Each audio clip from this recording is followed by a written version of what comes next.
যিনি এসেছেন তার কাছে একটা আয়না নিয়ে যাও। আয়নায় নিজের মুখটা দেখে তাকে বলো যে তিনি কে।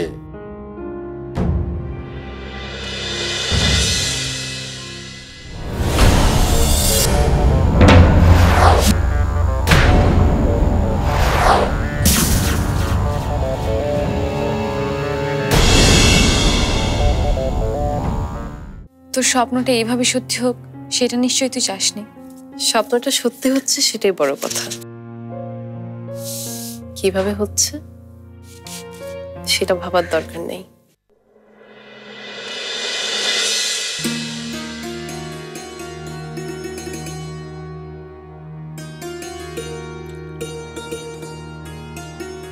সবাই জানে প্রিন্সিপাল রহমত আলী হাঁটতে পারে না, কিন্তু কেউ তাকে মুখে তুলে খাইয়ে দিচ্ছে। একথা শুনলে তো হাসতে হাসতে পাগল হয়ে যাবে। কে পাগল হলো বা না হলো এই ভয় কি মেয়ে বাবাকে খাইয়ে দেবে না? না না, আমি তো সেটা বলিনি। আমি জানি আপনি সেটা বলেননি। নেন খান।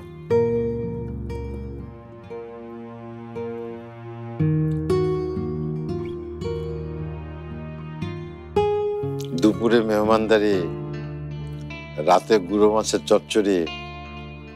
তা তোমার কালকের ফন্দিটা কি? ভাবছি কাল থেকে আপনার স্টুডেন্ট হয়ে যাবে। কিন্তু তোমার বাবা তো তোমাকে টিসি দেবেন না। যদি আনতে পারি। এই মেয়ে, আমার সিলেবাস কিন্তু খুব কঠিন। তবুও যদি পড়তে চাই? তোমার যা বুদ্ধি তাতে তুমি খুব সহজেই ফার্স্ট ক্লাস পেয়ে যাবে। আর আপনার ছেলে? ওর চোখে আমি সব সময় একজন ব্যর্থ শিক্ষক। আমার সিলেবাসও পড়বে না, ওর সিলেবাসও নিজেই তৈরি করে নিয়েছি। কি হলো, দেবে না? দাও দাও। হ্যাঁ। না না, এদিকে সব ঠিক আছে। হ্যাঁ ঠিক আছে, পারলে এর মধ্যে একবার এসে ঘুরে যাও। রাখছি। হ্যাঁ হ্যাঁ ভাই, কফি দিলে তাহলে? দুপুরে খাবার পরে কফি খাওয়া কি যে একটা অভ্যাস করেছিস না তুই। সারা দিন রাতে 7-8 কাপ কফি তুই খাস, সারাটা রাত জেগে বসে থাকিস। তুই অনেক বদলে গেছিস আজকাল। শুধু কি আমি বলতে গেছি মা? আমি বর্ষাকে নিয়ে একটু শপিং এ যাচ্ছি আব্বু। বিয়ের শাড়িটা আজই কিনে ফেলবো। ঠিক আছে যাও। তুমি কি আবার অফিসে যাবে? না, আমি বাড়িতেই আছি। তুই ঠিকই বলেছিস আজকাল, অনেক কিছুই বদলে গেছে। আর সবচেয়ে বেশি বদলেছে মেঘ। শুনলাম রুবি নাকি বউকে নিয়ে ফিরেছে। হ্যাঁ।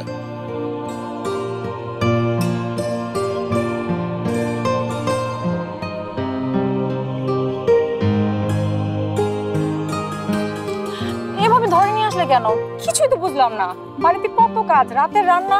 রুমি যে কদিন আছে সে কদিন তোমাকে কোনো রান্নাই করতে হবে না, আন্টি সব করবে। দেখো সে না হয় করলো বুঝলাম, কিন্তু রান্না ছাড়াও তো বাড়িতে আরো কাজ আছে নাকি? তুমি তো দেখি আচ্ছা বোকা, তোমার মাথায় কি কোনো বুদ্ধি নেই? এই বুদ্ধি নিয়ে চাকরি করো কিভাবে? শোনো, মা সবে ছেলের মাথায় হাত রেখেছে, এরপরে ছেলে মায়ের কোলে মাথা রাখবে। ওদেরকে একটু স্পেস দিতে হবে না? তুমি আর আমি যদি সামনে থাকি তাহলে আন্টি মন খুলে রুমিকে কিভাবে বকা দিবে? বাবা, তোমার পেটে পেটে এত! এই বিষয়টা তো আমার মাথায় আসেনি। তোমার মাথায় আসেনি এমন আরো অনেক বিষয় আমি ভেবে রেখেছি। আগে তো তোমাদের বাড়ির বউ হতে দাও, তারপর দেখো আমি কি করি। তা কি করবে শুনি? না, এই এলাকায় একজনের নাম শুনেছিলাম, কি যেন নাম, রশদ না রশিদ, নামটা ঠিক মনে পড়ছে না। রাশিদ নাম নিয়ে ফাজলামো করলে ভালো হবে না কিন্তু, বলে হবে হবে, যা হবে ভালোই হবে। তা আমরা এখন যাচ্ছি কোথায়? এই আশেপাশটা ঘুরে দেখবো, শপিং করব, মন্ডা খাবো। ওই দেখো, খাবারের নাম নিতে পারেনি আর খাদক এসে হাজির।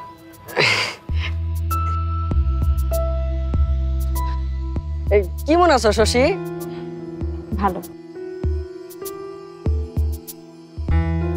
এই কই যান? মন্ডা খেতে। হ্যাঁ, তা তো খাইবেনি। ময়মনসিং আছেন আর মন্ডা খাইবেন না, তাই কি হয় নাকি?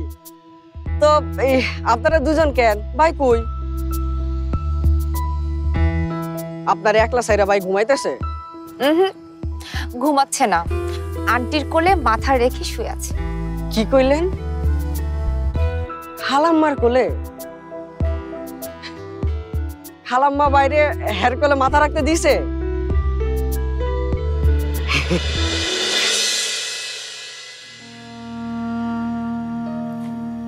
মেয়েটা রোজ এসে দাঁড়িয়ে থাকতো দরজায়, বলতো আমার জন্য আঙ্কেলের আজ এই অবস্থা, তাই আমি ওনাকে দেখে রাখবো। ওর এই জেদ দেখে প্রিন্সিপাল সাহেবই ওকে ডেকে পাঠালেন, বললেন এতে যদি মেয়েটা একটু শান্তি পায়। তোমরা সব সময় অন্যদের ভালো রাখার, শান্তিতে রাখার চিন্তা করলে না, কিন্তু কোনোদিন নিজেদের কথা ভাবলে না। এটাই তো মানুষের ধর্ম বাবা, নিজের কথা না ভেবে অন্যের কথা ভাবা। তুইও তো কত মানুষের কত উপকার করেছিস, চৈতির কাছে শুনলাম। সেসব কি তুই নিজের জন্য করেছিস? তবুও তো আমি তোমাদের ছেলে হয়ে উঠতে পারলাম না। ভুল পথে কোনোদিন ঠিক গন্তব্যে পৌঁছানো যায় না রুমি।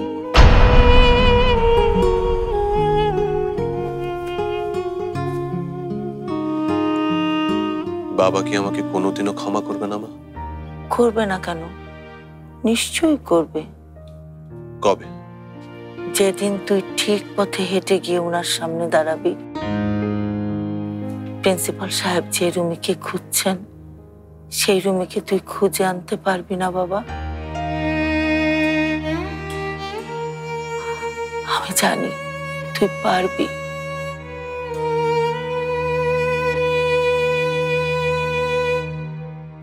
আগে একজনকে দেখাতে হবে মা, আমি অনেক সুখে আছি। তার প্রতিশোধের আগুন আমাকে একটু পোড়াতে পারে। তারপর তোমরা যে রুমিকে খুঁজছো, তাকে নিয়ে দাঁড় করাবো বাবার সামনে। আমার কথা কি আজ ভুলে গেলে রুমির মা? বিকালে চাটা কিছু দেবে না? আসছে। শুনেছিস, উনি এখনো আমাকে রুমির মা বলেই ডাকলেন।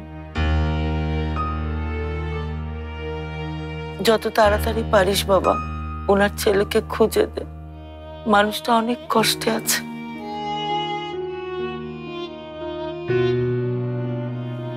শশীকে একটু বুঝাস তো বাবা, কদিন পরে বর্ষার বিয়ে, আর ওকে বিয়ের কথা বললেই না না করে বাড়ি মাথায় করে তোলে। বর্ষার বিয়ে? হ্যাঁ, এই তো 4 তারিখ। তুই হাত মুখ ধুয়ে নে, আমি তোর চা করে দিচ্ছি।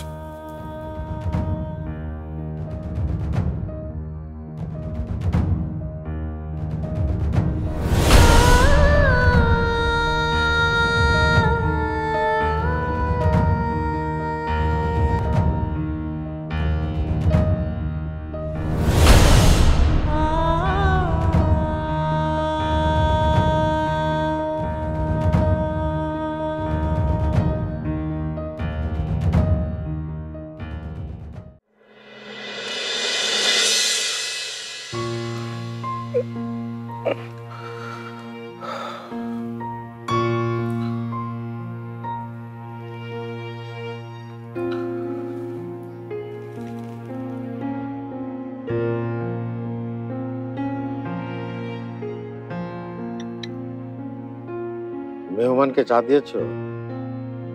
দেব। তুমি না একটু আগে আমাকে রুমির মা বলে ডাকলে? অনেক দিনের অভ্যাস তো, অভ্যাসে বলে ফেলেছি।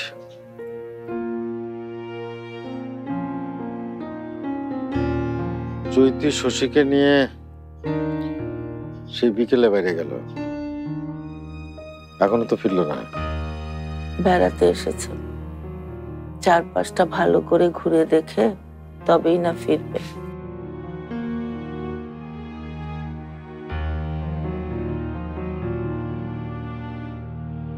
জমা কথা তো বোধহয় এখনো শেষ হয়নি। যাও, মেহমানের কাছে যাও, চা নাস্তা দাও। ওকে যদি তোমার কাছে বসিয়ে চা দিতে পারতাম।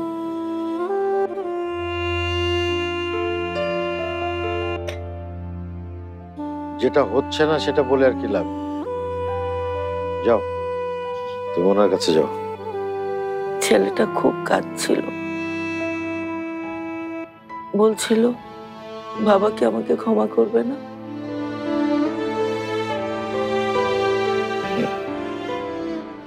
উনি আজ কেঁদেছেন, আর আমি তো এবার চলে গেলে কিন্তু আর আসবে না।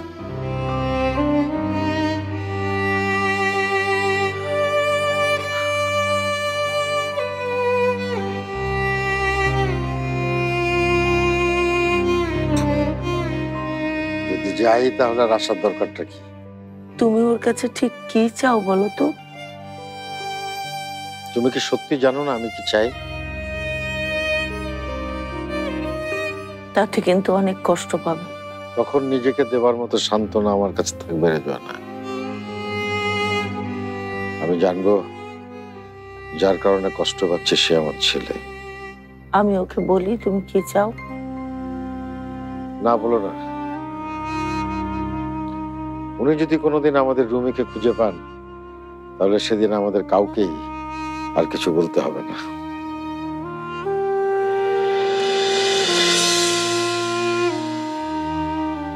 বাবা, আপনি কি রুমিকে খুঁজে পেয়েছেন? কাচের আয়নায় নিজের চেহারা দেখতে পাচ্ছি না বাবা। তাই যাদেরকে জীবনের সবচেয়ে বড় আয়না আমি মনে করি, আজ তাদের সামনে দাঁড়াতে এসেছে।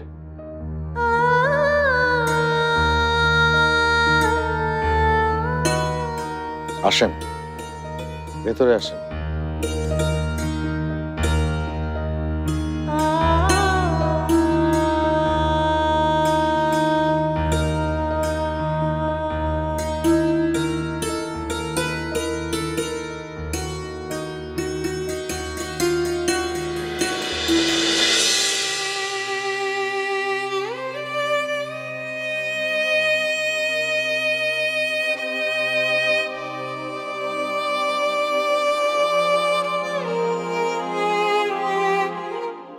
বয়স হয়ে গেছে তো,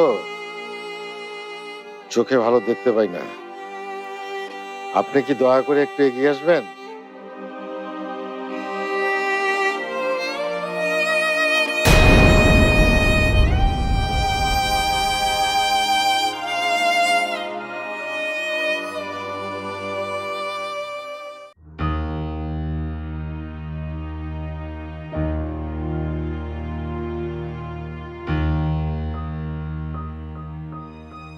আপনি তো মেহমান হয়ে এসেছেন, এটাকে ওভাবে না দেখলেও চলবে। আসেন, নির্দ্বিধায় এগিয়ে আসেন।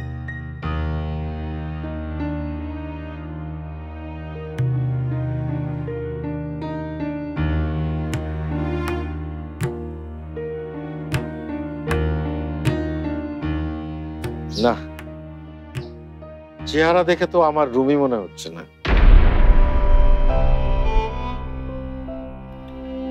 একজনের ঘৃণার আগুনে চেহারাটা বোধহয় ঝলসে গেছে, তাই বোধহয় চিনতে পারছেন না। ঘৃণা? আপনাকে আমি ঘৃণা করি না রুমি সাহেব। আমি আপনার কথা বলছি না বাবা। তাহলে? যে মানুষটাকে আপনি অসম্মান করতে মানা করেছেন সেই।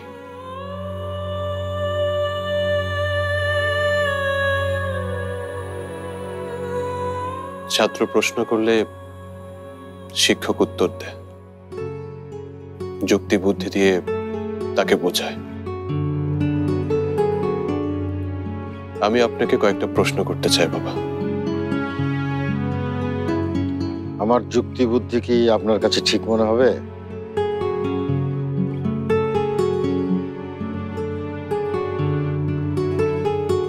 বসেন।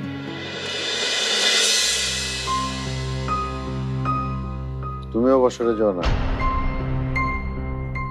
চেয়ারটা টেনে নিয়ে বসো।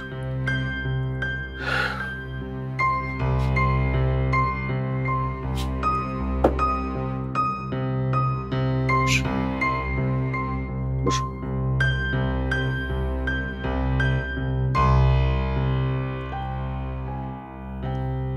আজকে তুমি বিচারক। শিক্ষক তার ছাত্রের প্রশ্নের উত্তর ঠিকঠাক মতো দিতে পারলো কিনা তার বিচার করবে তুমি আজ।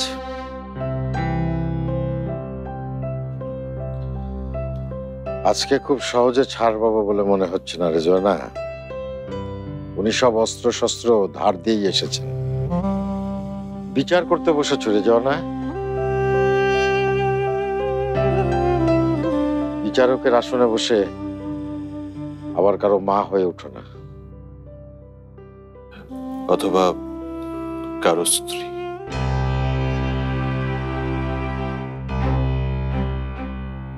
আজ তোদের সোহরাব রুস্তমের যুদ্ধে যেই হারুক, ফাঁসি কিন্তু আমারই হতে যাচ্ছে।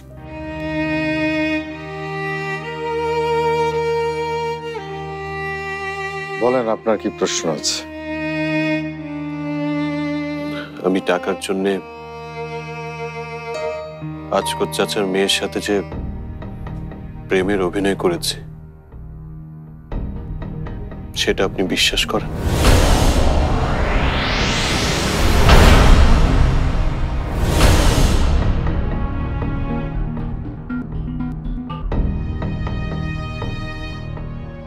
প্রথমে অবিশ্বাস করেছিলাম, এটা বললে মিথ্যা বলা হবে আপনার কাছে। আমি কি ভুল করেছিলাম? না, আপনি ভুল করেননি। কেউ সাহায্য চাইলে তাকে সাহায্য করাটাই নিয়ম। কিন্তু সেই নিয়ম মানবার কারণে আজ সবাই আমাকে ভুল বুঝেছে। হ্যাঁ, বুঝেছে, কিন্তু সেই ভুল ভেঙে দেওয়ার জন্য আপনি কি করেছেন সেটা বলবেন আমাকে?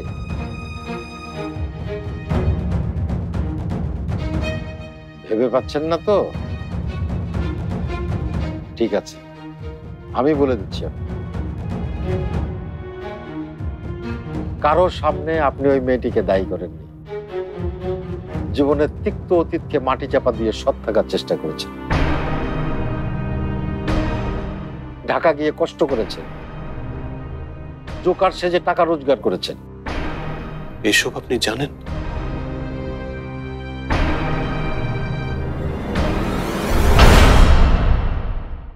ওই মেয়েটি সেদিন হাসপাতালে কেন গিয়েছিল? আপনাকে ময়মনসিংহে, মানে আমাদের কাছে ফিরিয়ে আনবার জন্য।